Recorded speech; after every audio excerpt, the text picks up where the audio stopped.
지난 1992년 문을 연 일본군 위안부 피해 할머니들의 쉼터 나눔의 집이 후원금 유용 등 운영비리 논란에 휩싸이면서 사회적 충격을 줬는데요.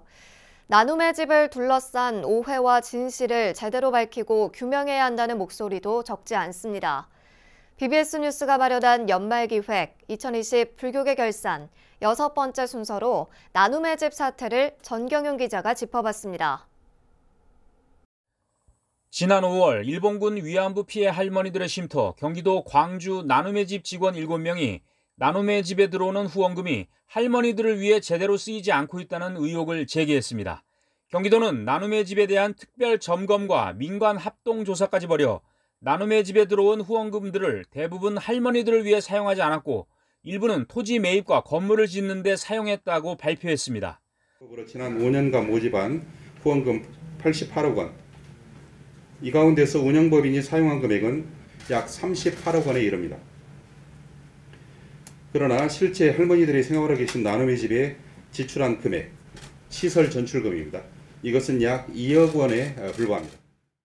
경기도는 이를 토대로 나눔의 집 법인 대표이사와 스님이사 등 5명에 대해 해임 명령 처분을 내렸습니다.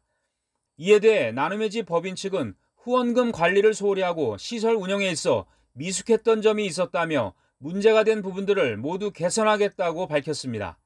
하지만 법인은 정부와 지자체의 시설 지원금과 각계 후원금을 합쳐 나눔의 집 할머니들에게는 1인당 연간 8천만 원을 지원하고 여성가족부의 의료비 지원 카드도 제공하고 있다고 해명했습니다.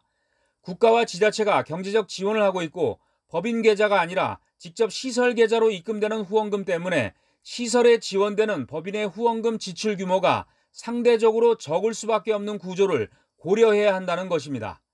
위안부 할머니 유가족들과 일부 시민단체들은 오히려 내부 고발 직원들이 보조금과 후원금을 사적으로 사용하고 특히 간호조무사는 할머니들을 위해 지급된 의료지원 카드를 개인적으로 사용했다며 횡령과 배임 의혹을 제기했습니다.